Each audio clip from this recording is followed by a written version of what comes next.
जेव्हा आपल्याकडे इडलीचा कुकर नसतो इडली बनवण्यासाठी, पण आपली इच्छा खूप असते की मऊ अशी लुसलुशीत जाळीदार इडली आपल्याला बिना इडलीच्या कुकरशिवाय कशी बनवता येईल, तेव्हा ही रेसिपी तुम्ही नक्की ट्राय करू शकता। किंवा इडलीचा कुकर असूनसुद्धा तुम्ही अशा प्रकारची रेसिपी ट्राय करू शकता। खूप छान मस्त लुसलुशीत मऊ अशी इडली होतात।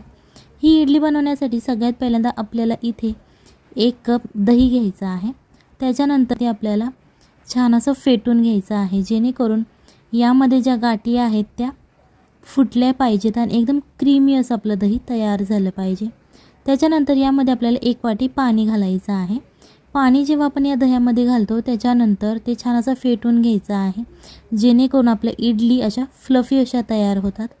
त्यानंतर 1 चमचा तूप घालायचं किंवा तुम्ही ते तेलसुद्धा घालू शकता, जेणेकरून इडलीला असा मऊपणा येतो, इडली आपली ड्राय बनत नाही। जर तुम्ही यामध्ये तेल किंवा तूप घातलं नाही तर तुमच्या ड्राय अशा इडल्या तयार होतील।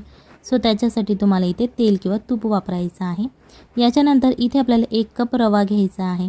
इथे मी थोडासा मीडियम असा रवा वापरलेला आहे। जर तुमच्याकडे एकदम जाड असा रवा असेल तर तो तुम्ही मिक्सरमध्ये बारीक करून घेऊ शकता। आणि आपण जे दह्याचं पाणी केलेलं आहे त्या पाण्यामध्ये आपल्याला हा रवा घालून घ्यायचा आहे। या रव्याची जी क्वांटिटी आहे ती कमी जास्त होऊ शकते। जर तुमच्या घरात जास्त फॅमिली मेंबर्स असतील तर तुम्ही रव्याची क्वांटिटी वाढवली तरीही चालेल, किंवा तुमच्या घरात जर कमी फॅमिली मेंबर्स असतील तर तुम्ही या रव्याची क्वांटिटी कमीसुद्धा करू शकता। सगळ्यात पहिल्यांदा अशा प्रकारे तुम्हाला हा रवा या पाण्यामध्ये मिक्स करायचा आहे। इथे तुम्हाला पाण्याचं प्रमाण लक्षात ठेवायचं आहे। जर तुम्ही 1 कप रवा घेतला असेल तर तुम्हाला 1 कप पाणी घ्यावं लागेल। पण तुम्हाला 1 कप पाणी केव्हा घ्यायचं आहे, जेव्हा तुमचा रवा एकदमच जाड असेल तेव्हा तुम्हाला घ्यायचा आहे। सो 1 वाटी रवा घेतला म्हणजेच 1 वाटी पाणी घ्यायचं असं नाही। तुम्ही यामध्ये थोडं थोडं पाणी घालत आपल्या अंदाजानुसार हे पीठ मिक्स करून घ्यायचं आहे। याच्यानंतर चवीप्रमाणे आपल्याला मीठ घालायचं आहे। व्हिडिओ आवडत असेल तर व्हिडिओला लाईक करा आणि जर मी चॅनलवरती नवीन असाल तर चॅनलला सबस्क्राईब करा, जेणेकरून येणाऱ्या नवनवीन व्हिडिओजचे अपडेट तुम्हाला लगेच मिळतील। सो अशा प्रकारे आता हे आपलं मिक्स करून झालेलं आहे पीठ। हे आपण 10 ते 20 मिनिटासाठी साईडला ठेवणार आहोत। आपल्याकडे जास्त वेळ नसेल तर तुम्ही कमी वेळ ठेवलं तरीही चालेल। याच्यानंतर इथे आपल्याला एक पातेलं घ्यायचं आहे मोठ्या आकाराचं। त्यामध्ये आपल्याला 2 ते 2.5 ग्लास पाणी ओतायचं आहे। गॅस चालू करून घ्यायचा आहे आणि त्याच्यानंतरच तुम्हाला ही जी आपण आळूवडी बनवण्यासाठी चाळणी वापरतो किंवा तुम्ही दुसऱ्या कोणत्याही कामासाठी वापरत असाल ती आपल्याला इथे स्टीलची चाळणी घ्यायची आहे। तुमच्याकडे दुसऱ्या कोणत्याही मेटलची असेल जर्मलची वगैरे तुम्ही ती घेतली तरीही चालेल। या चाळणीला आपल्याला आतल्या बाजूने तेल लावून घ्यायचं आहे। अशा प्रकारे तुम्ही ब्रशच्या मदतीने लावू शकता किंवा हाताने लावलं तरीही चालेल। आता 20 मिनिटे झालेली आहेत। रवा छान असा आपला भिजलेला आहे, एकदम मऊ असा तयार झालेला आहे। सो आता तो थोडासा आपल्याला मिक्स करायचा आहे, जेणेकरून आपल्याला पिठाची कन्सिस्टन्सी समजते।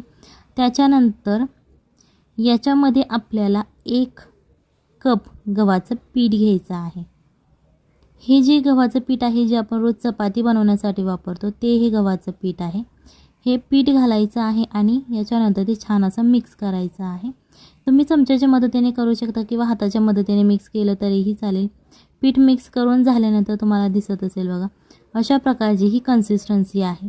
याच्यानंतर तुम्हाला अर्धा चमचा इनो घालायचा आहे, कारण इनो घातल्याने इडली छान अशी सॉफ्ट तयार होते।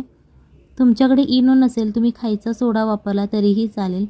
आता हे जे भांडं आहे आपण ठेवलेला ही चाळणी ती छान अशी गरम झाल्यानंतर त्याच्यामध्ये आपल्याला अशा प्रकारच्या मिनी इडल्यासुद्धा तुम्ही करू शकता।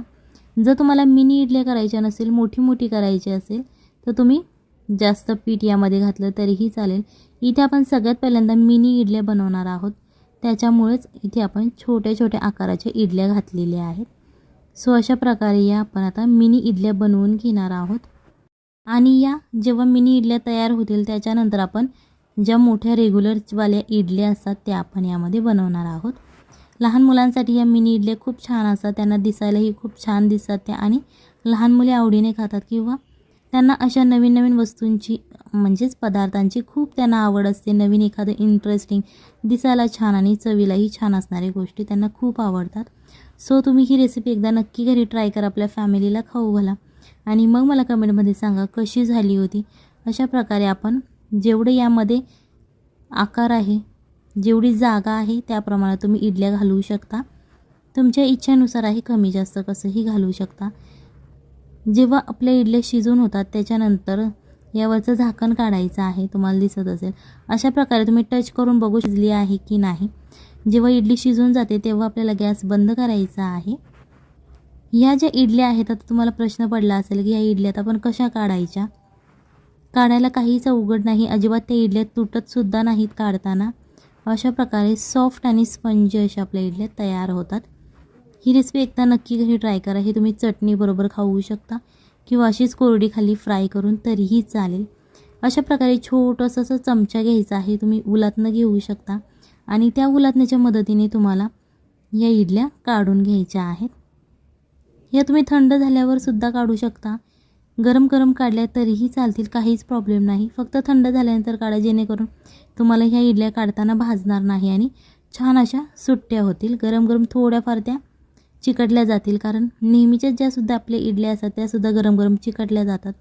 सो अशा प्रकारे आज आपण ही एकदम छोटी मिनी इडली, एकदम पातळ अशी इडली बनवलेली आहे, कारण ही चवीला खूप छान लागते.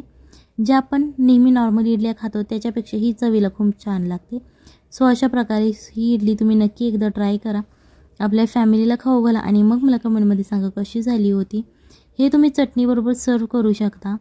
जर तुम्हाला मोठ्या इडल्या बनवायच्या असतील तर तुम्ही यामध्ये 1 ते 2 इडल्यासुद्धा बनवू शकता, कारण यामध्ये जेवढी जागा आहे तेवढंच आपण यामध्ये पीठ घालवू शकतो. सो जर तुम्हाला मोठ्या बनवायच्या असतील तर 2 ते 3 या चाळणीच्या आकारामध्ये बनवू शकतात. अशा प्रकारे हे आपण मोठ्या इडल्या तयार करून घेतलेल्या आहेत. सो ही रेसिपी तुम्ही पुदिन्याच्या चटणीबरोबर खाऊ शकता, टोमॅटो सॉस, तुम्हाला जी आवडेल त्या चटणीबरोबर तुम्ही खाऊ शकता. चला तर मग भेटूयात पुढच्या रेसिपीमध्ये.